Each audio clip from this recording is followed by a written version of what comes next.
Welcome to Learning English, a daily 30-minute program from the Voice of America. I'm Katie Weaver. And I'm Mario Ritter Jr.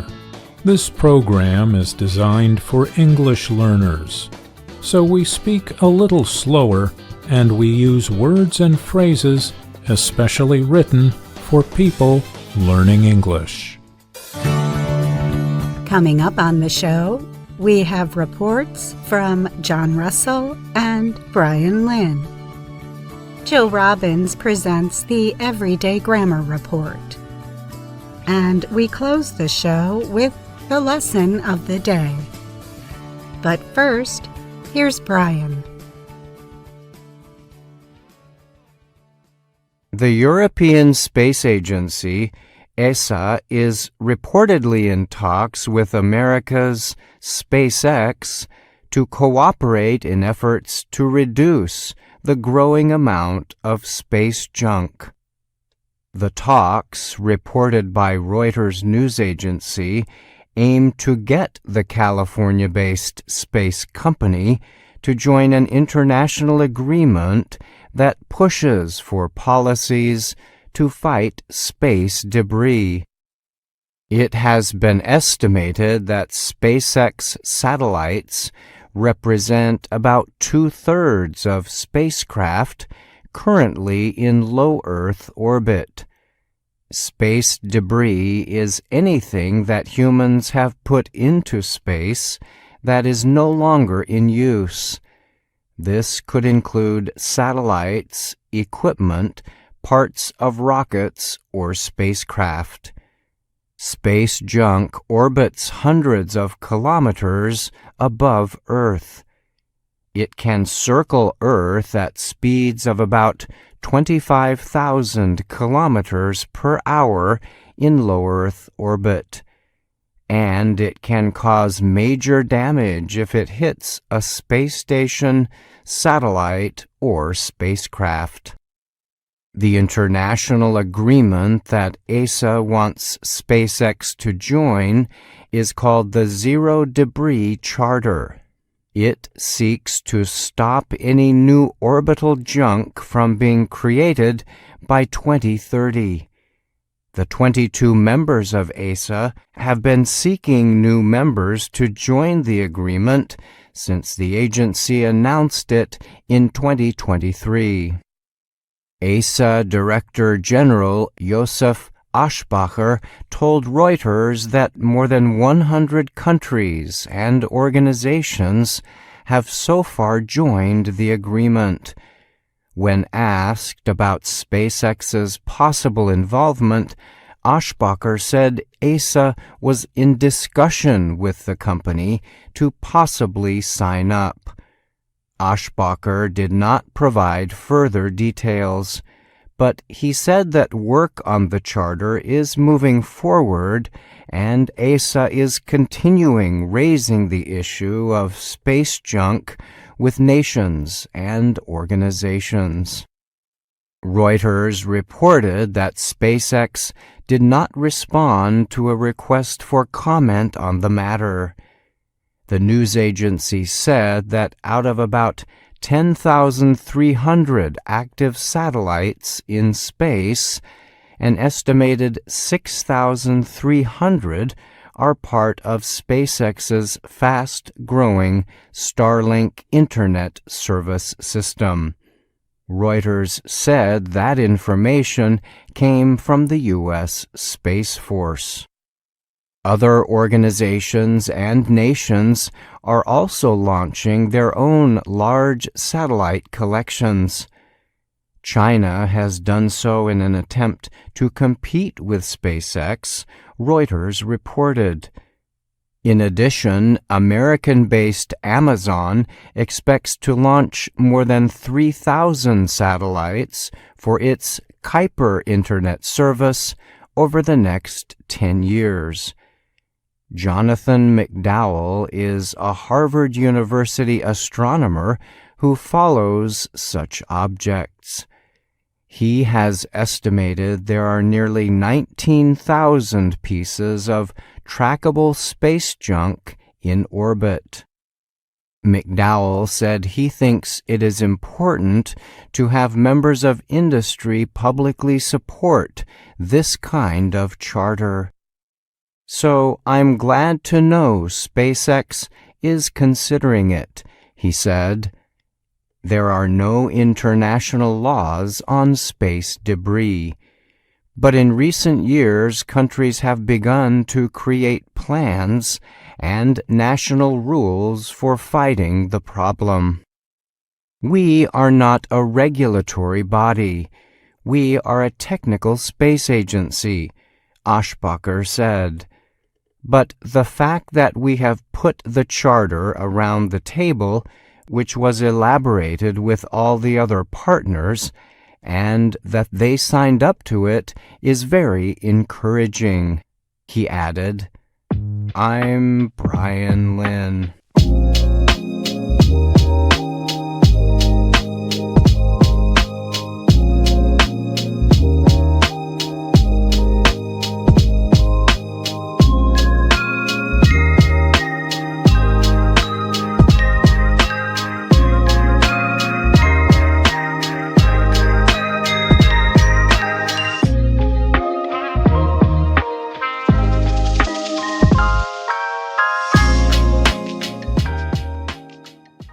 Researchers in Mexico have discovered a large, lost Mayan city. The major urban settlement, named Valeriana, is hidden deep in the southern forest of Campeche. The discovery adds to existing knowledge about ancient Mayan settlements. Valeriana was discovered by chance thanks to LiDAR, or light detection and ranging. It is a technology that uses lasers to map the Earth's surface. The data used for the study came from around 122 square kilometers of high-quality LiDAR data collected in 2013. The work, led by the Nature Conservancy in Mexico, was part of a forest monitoring project called Alianza. The project aimed to reduce emissions from tree cutting, or deforestation, and land damage. Researchers wrote in the study, published by Cambridge University Press, that the discovery of Valeriana highlights the fact that there are still major gaps in our knowledge of the existence or absence of large sites within as yet unmapped areas of the Maya lowlands. LiDAR technology revealed a major settlement filled with buildings and agricultural infrastructure. The classical-era Maya civilization dates back to around 1,800 to 1,100 years ago. At the time, the Maya civilization grew its control over present-day southern Mexico and what are now Belize, El Salvador, Guatemala, and Honduras. In the study, the researchers identified a total of 6,764 structures, suggesting a populous ancient city. The researchers will carry out further detailed study of the data set, both remotely and in the field. The discovery serves as a way to better understand ancient Mayan urbanization and settlements. I'm John Russell. VOA Learning English has launched a new program for children. It is called Let's Learn English with Anna. The new course aims to teach children American English through asking and answering questions and experiencing fun situations. For more information, visit our website, learningenglish.voanews.com.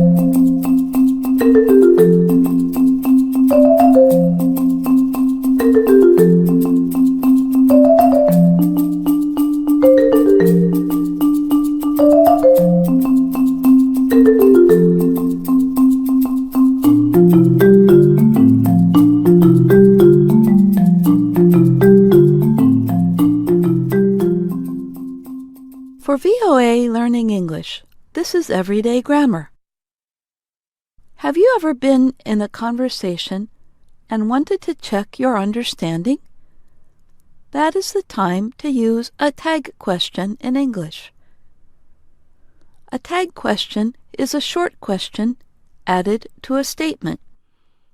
The tag includes a pronoun and its matching form of the verb be, or auxiliary verb. If the tag question is negative, we shorten the phrase, or use a contraction with the auxiliary verb. Here's an example. I was visiting a friend and saw a photo on the wall. I said, "That's a picture of your grandson, isn't it?" My friend answered, "Yes, it is. That picture is from when he was 2. He's a lot taller now." In the example, I wanted to confirm something I thought was true. So, I started with a positive statement. "That's a picture of your grandson."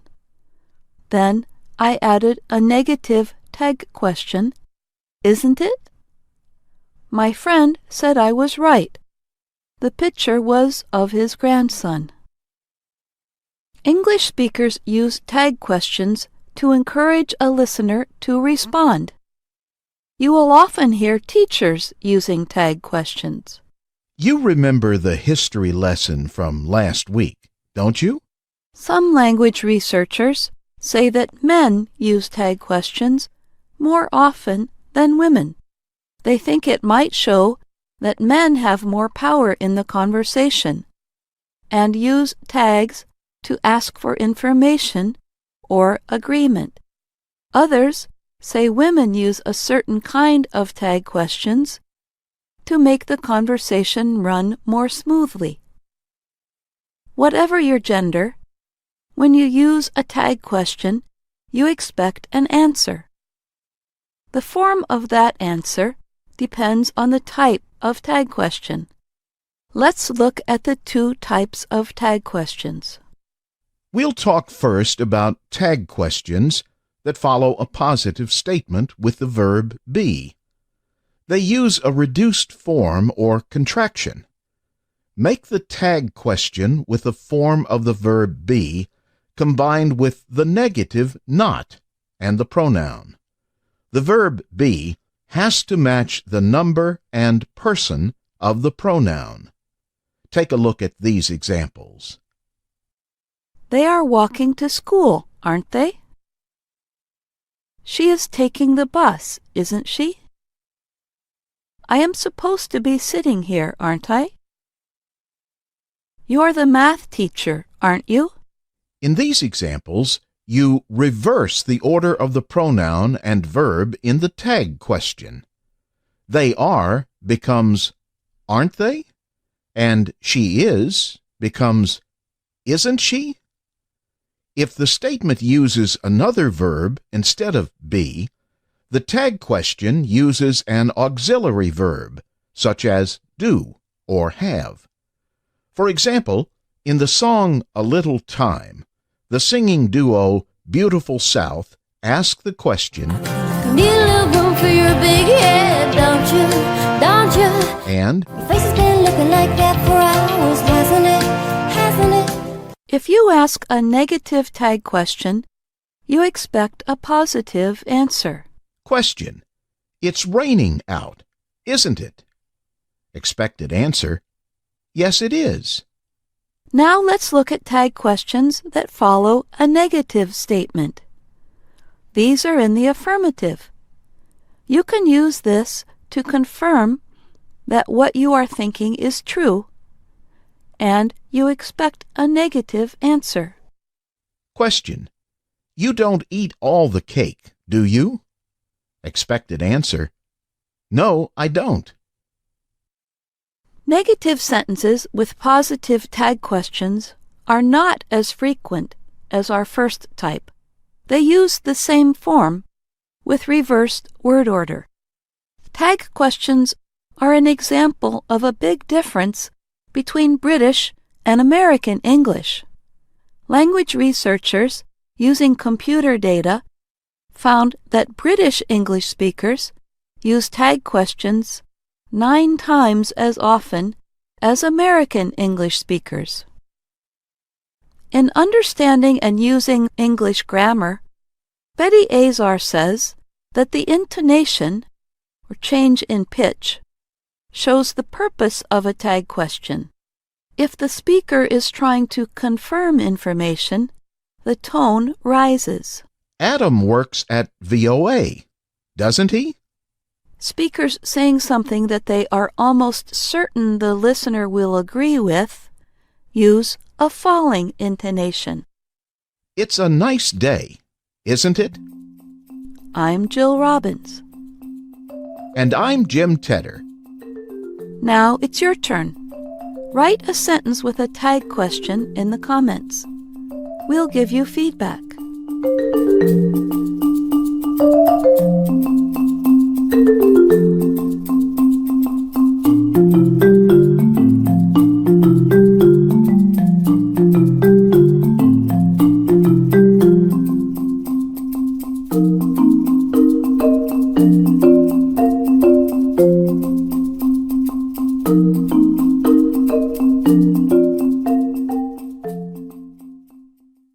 We just heard the weekly Everyday Grammar Report. Today it was all about tag questions. Now Jill Robbins joins me to talk a bit more about the story. Can we talk a bit about the word tag? Sure. It is a word we use to talk about something added on to another thing. Like a tag question is added on to a declarative sentence. Exactly. When you go into a store, you might find a small piece of paper that tells you the cost of a product. A price tag. You've got it. And in the U.S., we call the number plate on the car a tag, too.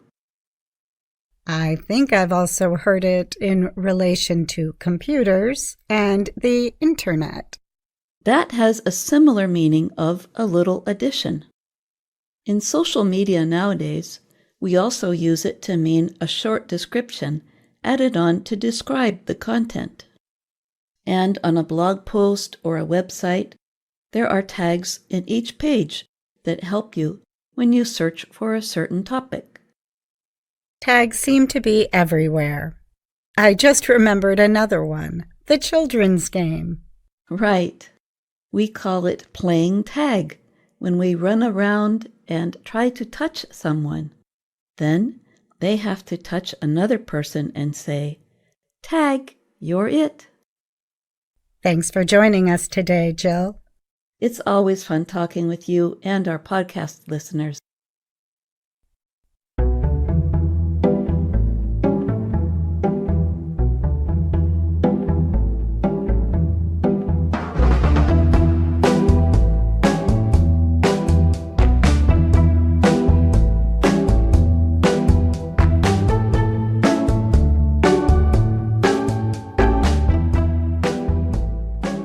Hello, my name is Anna Mateo. My name is Andrew Smith. And I'm Jill Robbins. You're listening to The Lesson of the Day on the Learning English podcast. Welcome to the part of the show where we help you do more with our video series, Let's Learn English. This series shows Anna Mateo in her work and life in Washington, D.C. Lesson 51 of the series is called A Good Habit. Today, we're going to talk about habits and about fitness. A habit is something you do on a regular basis. On a regular basis means something that you do or that happens repeatedly and frequently. For example, if you brush your teeth every day, you do that on a regular basis. So that means it is a habit. And fitness is a noun. It means the state of having a strong and healthy body that can do a lot of exercise. And the word fit is the adjective form of fitness. To be fit, you need to exercise on a regular basis. And the expression to be in shape means the same thing as to be fit. Over the last 50 years, running has become a popular way for people to stay fit or get in shape. And a big goal for many runners is to run a marathon.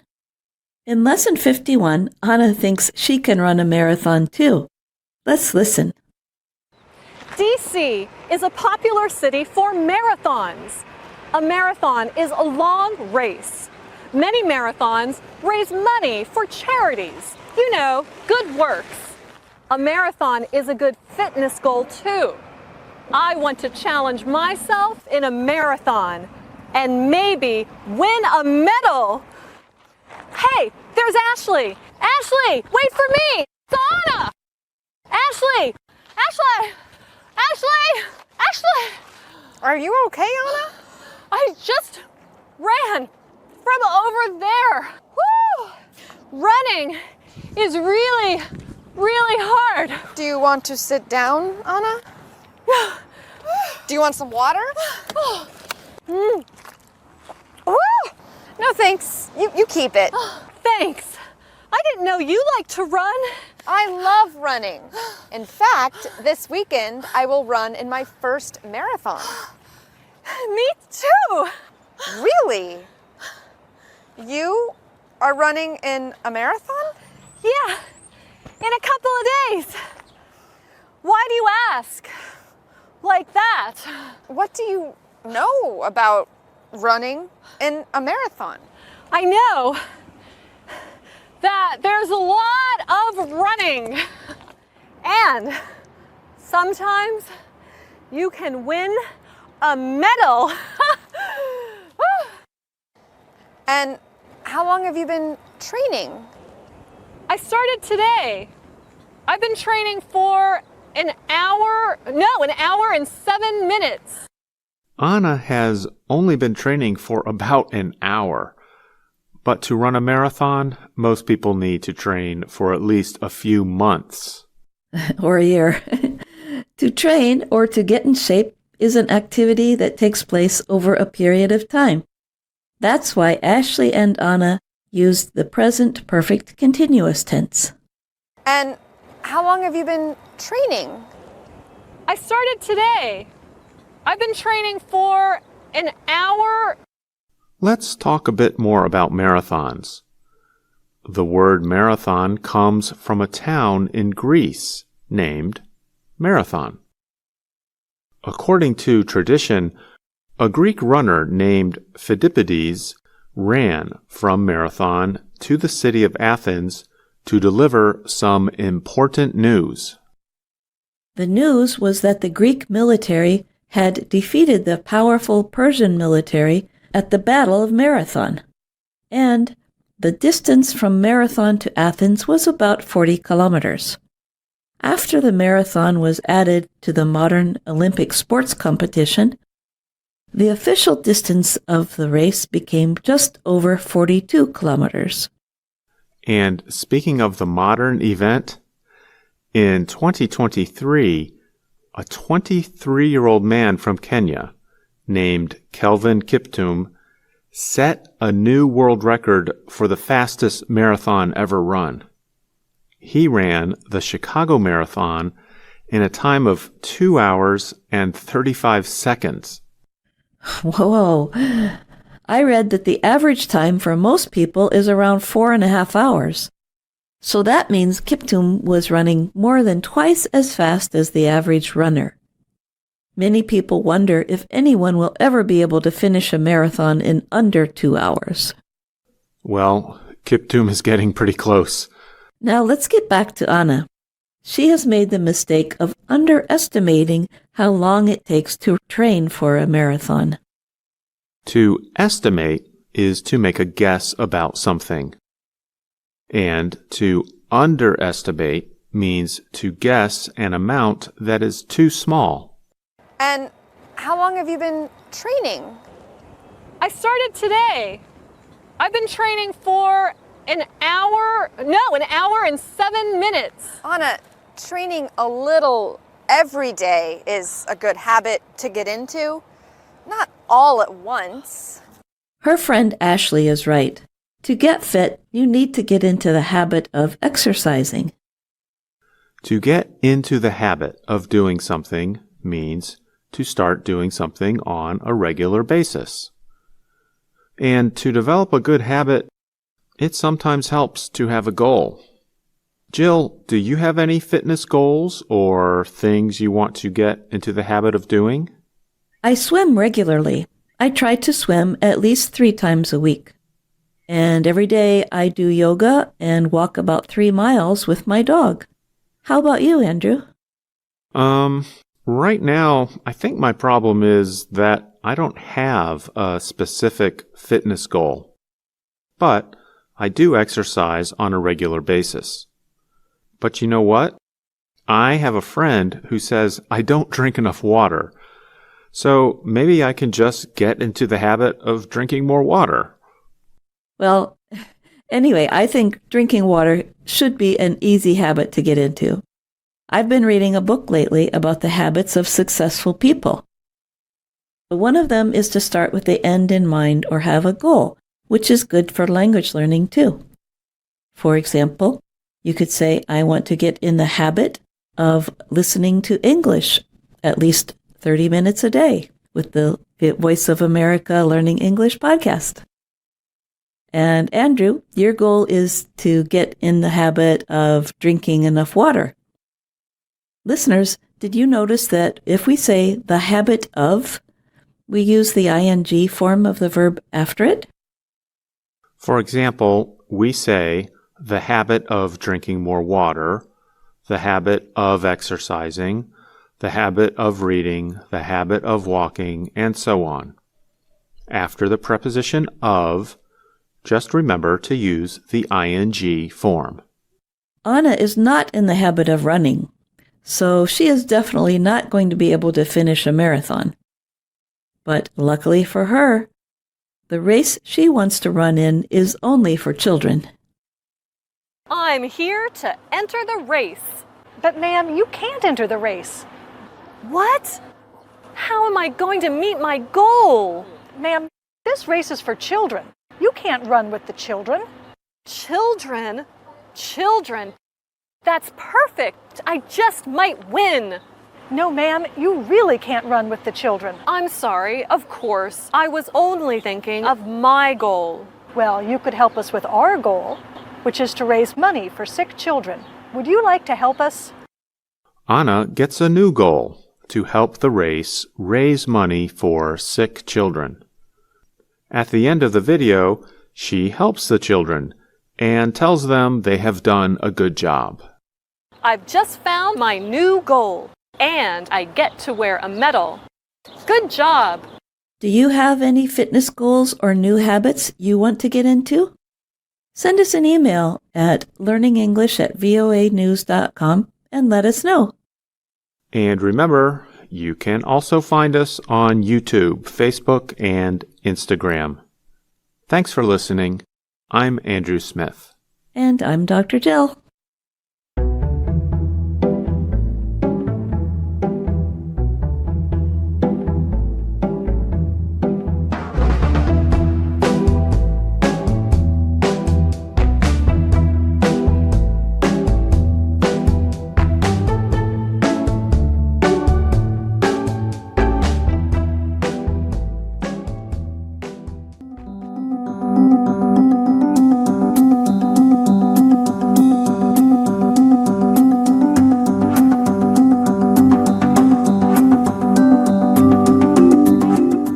That's our show for today. But join us again tomorrow to keep learning English on the Voice of America. I'm Katie Weaver. And I'm Mario Ritter Jr.